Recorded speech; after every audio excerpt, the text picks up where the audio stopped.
Monday, April 9th, 4 a.m. Mountain Time, 2018. Guys, in this video, we're going to take a look yet at some more strange wildlife behavior occurring across the country. I'm waiting on video of a gentleman that actually walked up and touched a finch yesterday. That video should be in sometime this morning, but there are new updates to the map. As I said before, this page is in the infancy stages. We're going to add pictures and links to all of these very unusual stories. If you haven't checked out the website, by all means do. It's your one-stop space weather shop. All of these tabs you see right here are real-time space weather data. Good little hub for information if you like to follow the Earth and space and things like that. But here's a little clip of some unusual animal activity that I put together from yesterday. This crane, it's not scared of people coming up to people and stuff here in Orlando. Oh, wow. These things are known to fly away from you. It was almost like that crane didn't even see him. That was Dion in Orlando, Florida. This was sent in by Bill. He said a white dove, and it had never happened before, landed on his windowsill and made himself quite comfortable. Stayed there for a pretty good while. Here's a really interesting one. Seagulls in Omaha, Nebraska. We'll pause this here for a second. And as you can see, there's a flock of seagulls right in the middle of North America. The gentleman that took this video, Benji, said he had never seen this before. And he's lived here in this area, I believe, his entire life. And has never seen a flock of seagulls in Omaha, Nebraska. I understand there are different types of gulls and things like that, but typically, from what I understand, and I'm not an expert on gulls or seagulls by any stretch of the imagination, but these are aquatic birds. They typically like water, and their food source normally resides around water.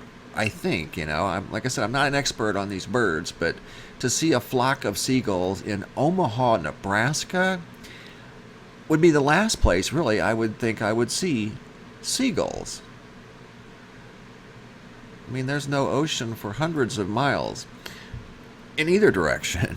But anyway, this photograph here was sent in yesterday, taken by Ryan Stevens and April Kaiser. I believe April was driving the car. This is just outside of Tulsa, Oklahoma.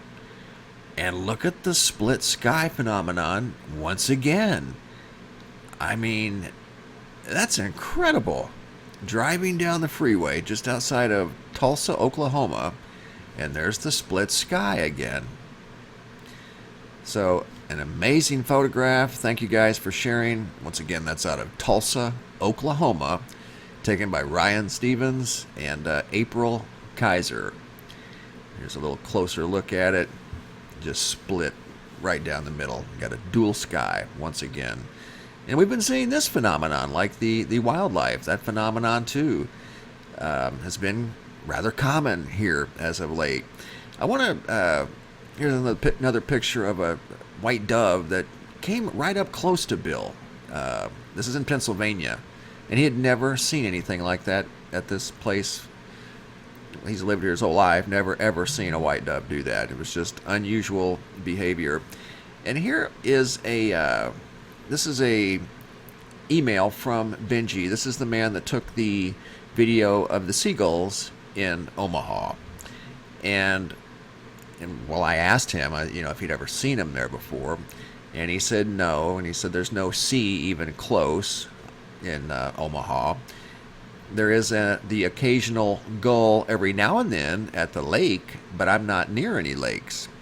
And they were just sitting in the parking lot behind my house. I've never, ever seen them around my house.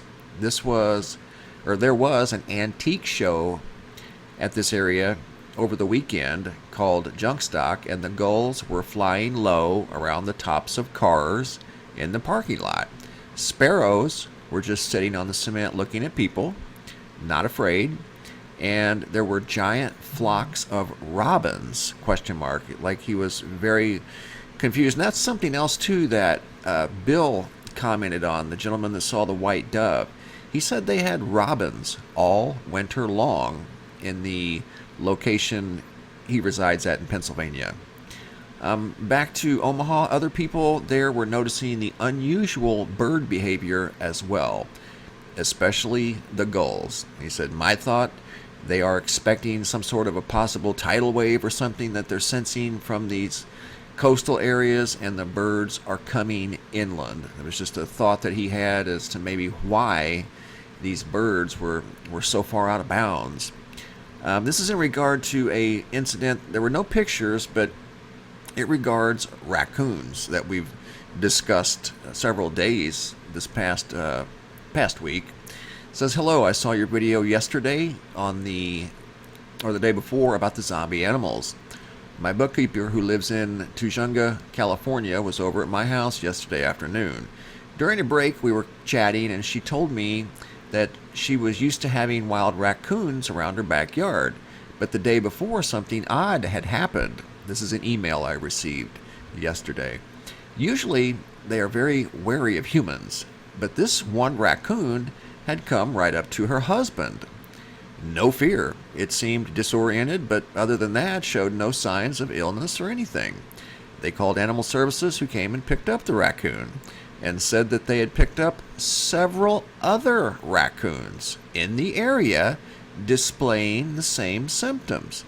This is in California, thousands of miles away, or over a couple of thousand miles away from Ohio, where the first raccoon incident was, or at least the first one that we knew of.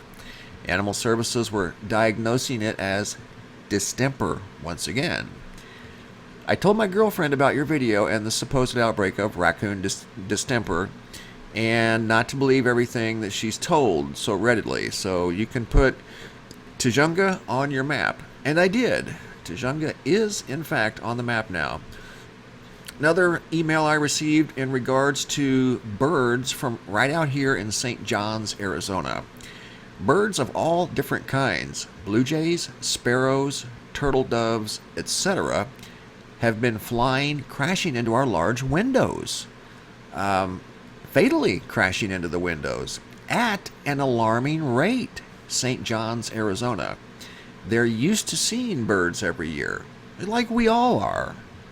But for some reason, in St. John's, these birds at an alarming rate are flying into their windows of their home, and they've never seen, at least to this level. So definitely seems like there's something up with the creatures, the wild creatures of Earth, and in some cases, it's almost as if they don't even see us. Like the white dove, or maybe he was trying to get in, you know? Maybe the birds were going towards the windows, trying to go into the house. This white dove was quite comfortable, the man said. He had never seen anything like that in his life. And also, where the white doves were this past winter, in Pennsylvania, don't know exactly which part of Pennsylvania, I can find out, but they had robins all year long, which is rather unusual. Robins don't like the cold weather. They always migrate to a certain degree south, where it doesn't really get too cold, but it gets kind of cold up in Pennsylvania. They get a lot of snow up there from time to time, and ice. But anyway, they had robins the entire winter. So that's all I got now, guys. I definitely wanted to share those stories and this incredible photograph taken yesterday out of Tulsa, Oklahoma. Yet another dual sky. Keep your eyes on the skies. There's plenty to see. And if you guys do see something interesting, whether it's wildlife phenomenon, sky phenomenon, you can share your pictures. Email us at reports@mrmbb333.com, and we'll share your picture either in a video or at the Sky Phenomenon Photo Gallery, which can be seen right here. It's a collection of photographs sent in by you guys. And you guys have done a fantastic job. All of you have excellent eyes for the skies, let me tell you. You are overachievers. Thanks for watching, guys.